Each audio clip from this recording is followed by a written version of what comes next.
in the Morning listeners. Yes. And viewers. Welcome. You're watching episode number 51 of Merritt in the Morning. Jim, can you believe it? I cannot believe it. I can't either. Time flies. He is 30-year state senator Jim Merritt. I am the president of the Greater Lawrence Chamber of Commerce. Welcome to Lawrence. Yes. So I'm Work hard and be nice. Work hard, very nice.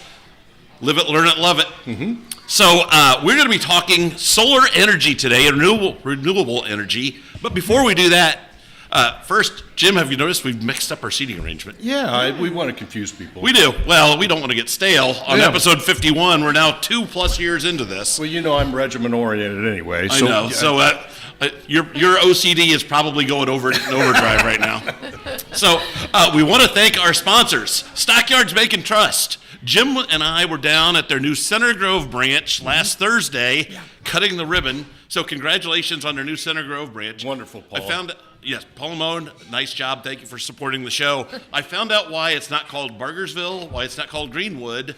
It's because the Center Grove High School is 2 miles from there, and they are on the Bargersville side of the road. Greenwood is on the other side of the road, but everybody down there just calls themselves Center Grove. Really? So that's why that is the Center Grove branch, and not Bargersville nor Greenwood. I see. But it's on 135. You can find it. 50 people showed up. The Oh food my was gosh. great. Nice people. They had piggy banks full of candy. So yes, it was a great time. They have other There's candy in those piggy banks? You didn't take the I piggy didn't bank. take- Oh, you missed out. There's a big piggy. There was a giant Big piggy inflatable out pig front. out front. Yeah. So yeah, that's Yeah. how you know it's a bank. It's kind of like the elephant in Fortville. Let me move on. Other locations, they got 71st and Benford, Carmel, downtown Indianapolis, Plainfield, and the one. This is always a test. It's Greenwood, but it's County Line Road in Emerson. It's right in front of the Ale Emporium on the south side. People are so nice. They are. I've got a bank account there, and they were so nice. They are wonderful. They've supported our show. They've supported the chamber. So, yes, fabulous banking partners. We also want to thank the Honey Baked Ham Company, locations at 96th in Michigan, Greyhound Pass in Carmel. Jim, what's coming up? Easter. Easter's coming. So get your Easter ham orders in right now. Ham, turkey, chocolate cake, sides, All the sides, drinks. honey mustard. By the case, if you want to get it by the case, they will get that for you. So and they've got a special pre-order line, so you don't have to wait in line with the rabble. Yeah. You can, like us. right, exactly. So, so in any case, but besides just Easter, you can go. They have lunch and dinner, so I think they're open 10 to 7 every day. Yeah. And so they will hook you up. And they just get you stuff in and out quickly. They do. Great, and with a smile. They do. Thank so, you, Mike. Yes. Mike they- Kalb. Yep. Mike and Amy Kalb, they're Kalb. fabulous people. So, all right, on with the show. Yes. Our guest today, CEO of Geenex Energy. Geenex Solar or just Geenex? We just call it Geenex now. Geenex, okay. Yes. So, Emily Williams, Yes. born and raised in Indianapolis. You went on to do great things, and now you're back in Indianapolis running this company. Yes. And so you guys install large solar farms. We do. And I'm very fascinated to learn more about this because Absolutely. Jim and I like talking energy. We do. And yes, if we can talk renewable energy, it's even better. Sure. Yeah. So we call our projects utility scale. And so by and large, what that means is it interconnects with our transmission grid. So the transmission grid is those very large power lines that you'll be seeing crossing farm fields, states, and then the small. And what Geenex does is the earliest stages of development. So we don't construct, we don't operate sites, but we go about finding really good sites. We work with landowners to obtain leases or options to purchase. We work hand in hand with communities. We have a full community engagement team.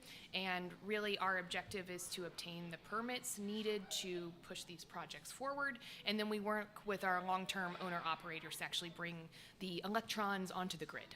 So now, once you identify this, do you pass it off to somebody else and you no longer have ownership interest in it, or do you have a long-term investment in these projects? We do not have a long-term investment Okay. in the project. So once we quote pass it off, we usually still have a contract on these projects where our personnel are still there because we are there to support our landowners. We're there to be interacting with the communities. They really get to know us. We make certain promises with these projects with conditions of our permits, and we create long-lasting relationships. So we have development services agreements oftentimes with our partners to be able to remain in those communities. And it's such an interesting space, all sorts of energy, all of the above. Yep. And there's so much going on at the State House right now. And you're familiar with my interest for a long, probably 15 or 20 years now in solar energy, but also nuclear energy. Yep. And what are the goals for Geenex with the coming technology with small modular reactors, all sorts of reactors, and the need for power in Indiana and really every state in the union? Yeah, so Geenex is really focused only on PJM, which is the regional transmission organization that serves a portion of Indiana. Most people here know about MISO because it's actually headquartered in Carmel, but our focus is on PJM. So we're headquartered in North Carolina. We have our regional office here where I sit. Virginia, Ohio, Indiana, Kentucky, Illinois, Michigan are where some of our projects are. And PJM is the largest energy market in the world, and it's where there's also insatiable interest from the highest load users, and those are usually Amazon, Google, Microsoft, those that are computing data, and they are looking to locate their resources for data centers and whatnot in these states. And so we are tracking their needs. Ultimately, those types of folks can be customers of utilities or of these projects. And so we're watching that load really coming in and saying, okay, how do our power resources supply those needs and the needs of consumers like us three sitting here at this table? There's no shortage of devices I'm plugging in at my household. I don't know about you all. And then the onset of electric vehicles, all of those trends, those macroeconomic forces we're watching.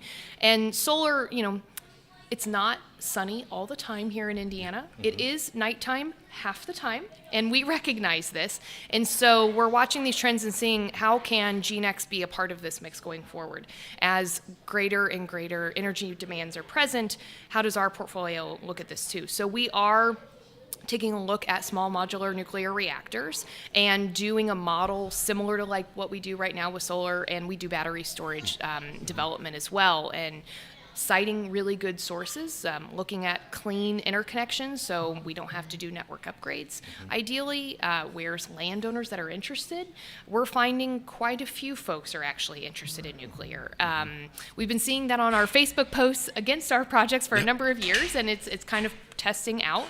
And so we're looking really all over PJM to say where are some needs that could meet consumer demands.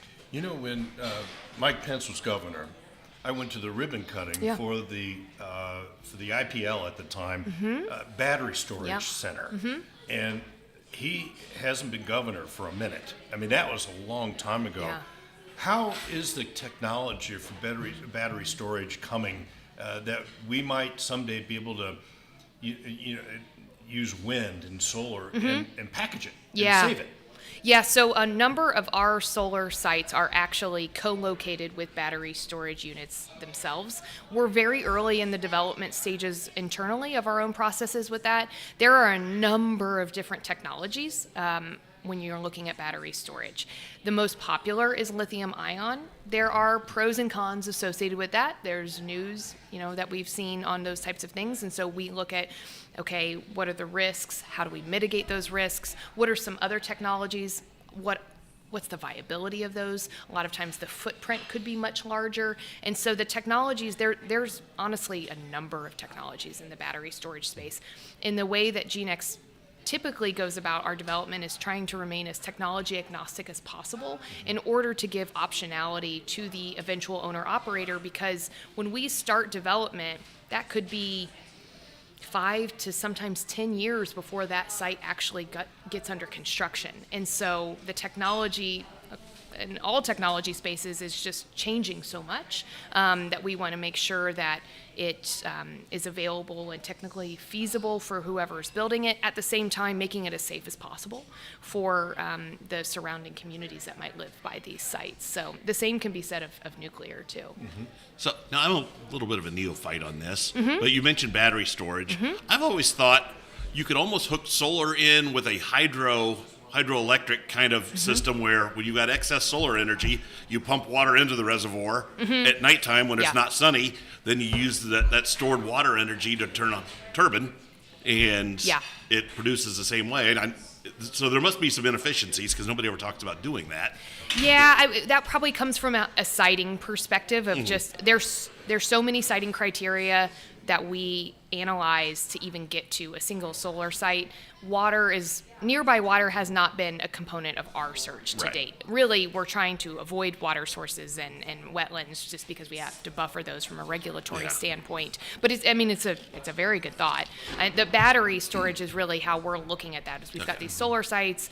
We have battery storage that during peak periods they can pull some of the energy off, and then at night or other times they can be implemented onto the grid when, PJM needs it. Well, we've been around a long time, and we understand not in my backyard. And Which comes up a lot. Yeah, it comes up a lot. And we're seeing that with the, and I'm trying to push the small modular reactor as fast as I can because the technology is here, and the U.S. Navy and England are using these technologies now. But there's no but to it. But how do you face the idea of these communities? And we know solar has really been hemmed in because counties are coming in and saying, we don't want solar, or the farms that solar has actually agreed with to site, they get the benefits, but next door neighbor does not. I mean, it must be a really interesting and difficult process to get the job done for solar panels in Indiana. Yeah, it's not without its challenges. So I was saying that we have a robust community engagement team. We have project developers and community relations team members that live and work in Indiana. We actually have 9 employees here, and their job is to go out and engage with folks because we understand that this is change. Oftentimes it's the first change on this land that's happened. Fear is change. Change is fear. Yes, in generations, arguably since the start of this country in some respects. And so we take that very seriously. And so we work with all of the neighbors. And, sometimes people ask, like, well, do you just pay off the neighbors or something? And no, we don't. We don't take that approach. We seek to work with them as much as on a one-on-one basis as possible. What would be something that would satisfy them, be meaningful for them? Is that landscaping? Is it a further setback? Sometimes the desire is for us to just go away. And we try to figure out a compromise between the folks. So I know one of our future guests, Damian Mason, who you're familiar with. We've talked to him on WIBC a few times. He's an agricultural economist, professional speaker. He said something in his podcast here recently that said that right now, probably 20% of the ground that's dedicated to farming is going to be taken out of production in the next decade. That's just...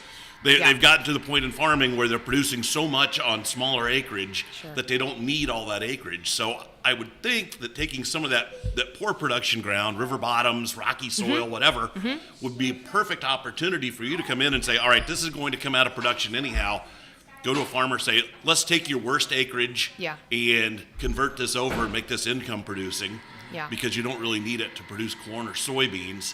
So when it comes to your site selection, A, how big of a site are you guys usually looking for? And B, how often are you trying to work with farmers saying, yes, we'd like some of your ground, give us the worst ground that you have that doesn't have obstructions? Yeah, no, that's an interesting statistic. That's a new one to me. I'm more familiar with about 40% of all crop production here in Indiana is actually for ethanol. And so really we're looking at swapping one. I think it might be more than that, actually. Okay, well, I'll go conservative on the number.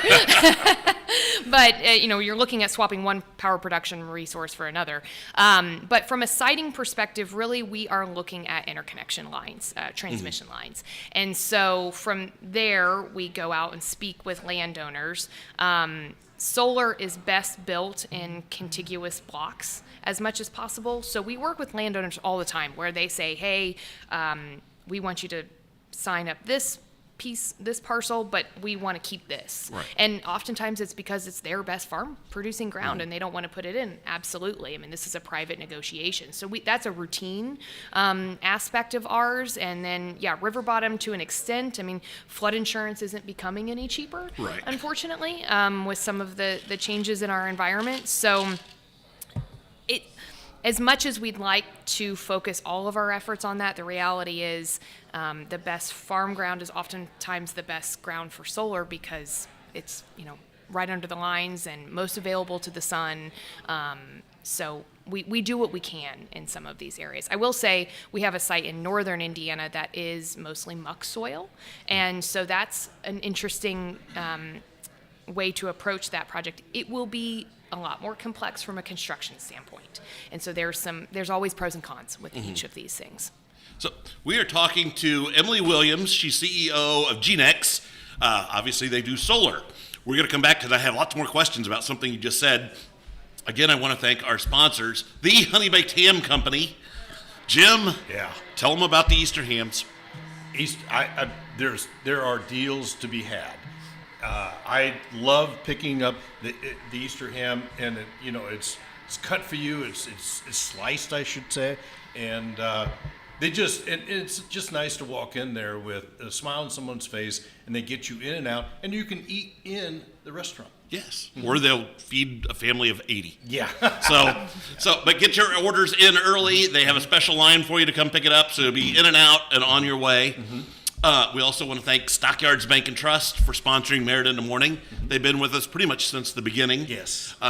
They've got locations, again, off the top of my head now, we're going to do this. 71st and Binford, Carmel, Plainfield, downtown Indianapolis, Greenwood at County Line Road in Emerson, now open in Center Grove on 135. Yeah, thanks to us. Boom! All right.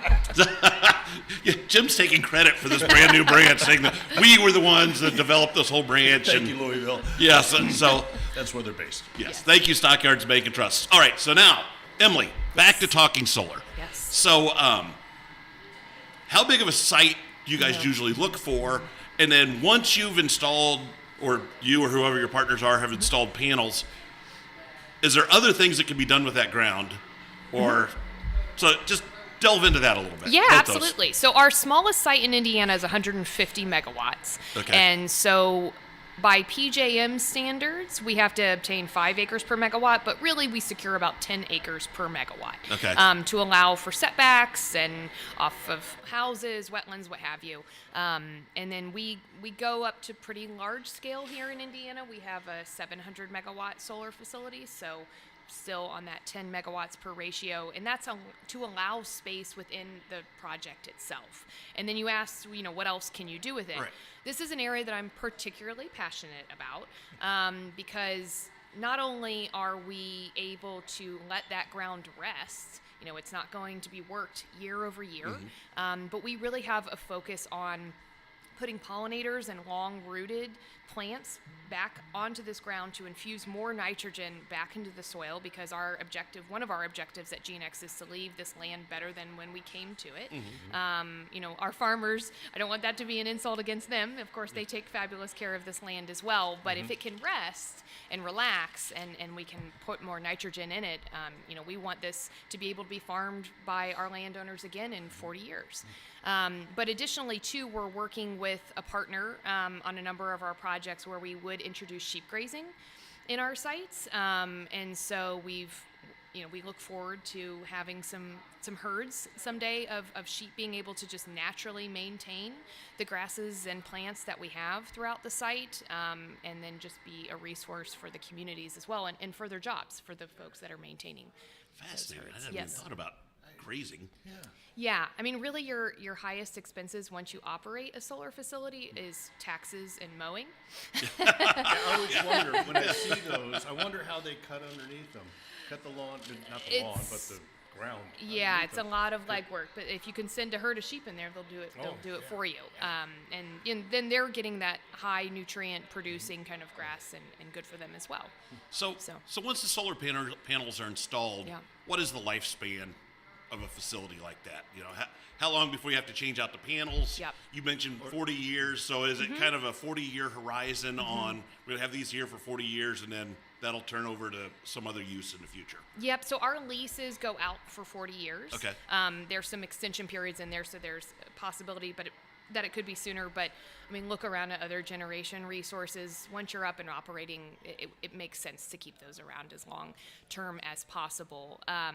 So yeah, it's a 40-year period. And then on the solar panels themselves, so they're usually warranted for a period of 25 years for their energy production aspects. But really, even at 25 years, the last ratings that I had seen are about still producing about 88% of their overall power. And so at that point in time, an owner-operator would have to make a calculation. Does it make sense just to keep them in place? And even though it's at 88% or 84%, keep them, or do you swap out and put new panels in place? So it over time, it degrades this. Every resource is That's of not the a same lot of way. degradation. Right. So, yeah, it's kind of like, do you replace your furnace at home to go from a 90% efficient to a Exactly. 95% efficient? Exactly. What's And- your net gain and long term? The wattage class of a module year over year is growing exponentially. It has been for years as that technology is ramped up. So you could really double, some of the wattage of a single panel in a decade or two for sure. It's a fascinating business, no question about it. And it's grown exponentially because companies like yourself and when your main operation is in North Carolina, Our headquarters are right? Yeah.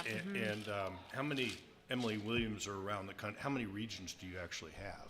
As How- Geenex? Yes, So, Geenex. so we have just our office in Charlotte, and we have our office in Indianapolis. We have folks that work out of Ohio, Kentucky, Illinois, So Pennsylvania. it's primarily PGM. It is PJM. Yeah. Yep. Okay. Yep. Okay. We are PJM focused, and we have decided to really double down in this way, even because of the continued load demands here. MISO could be of interest just geographically. We're all here. Where is the largest load demand in PGM? that you- Virginia. What? Virginia is the largest Virginia. load demand. Yeah. Yes. Yes. And why is that?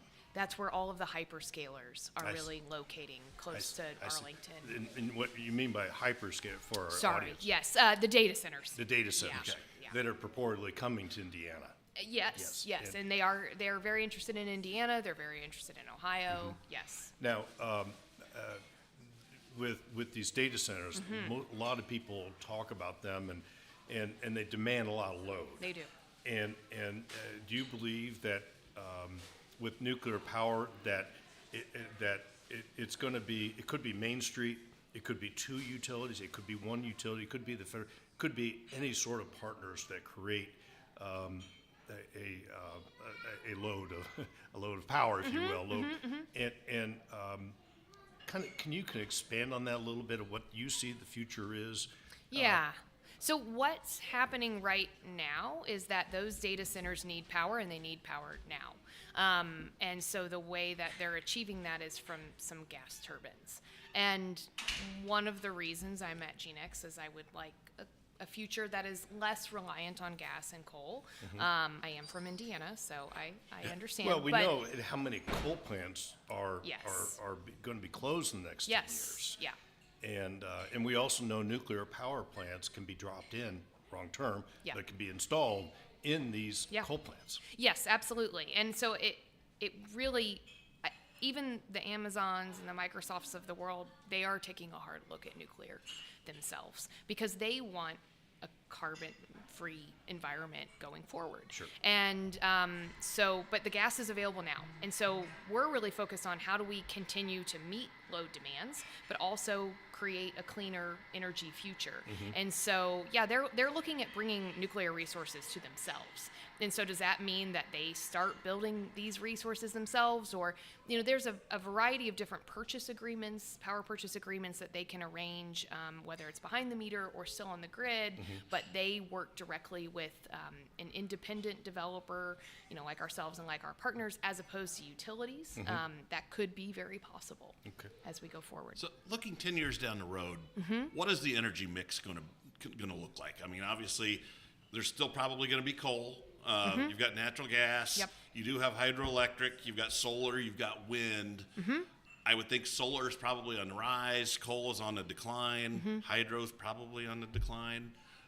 What's that going to look like? And what's our demand going to be just for society in general, compared to where we are today? Yeah, so it's interesting because for so long that's been dictated by the interconnection queues. You have to get into the queue, and MISO or PJM, they have to study you, and it takes a long time, and then you get out.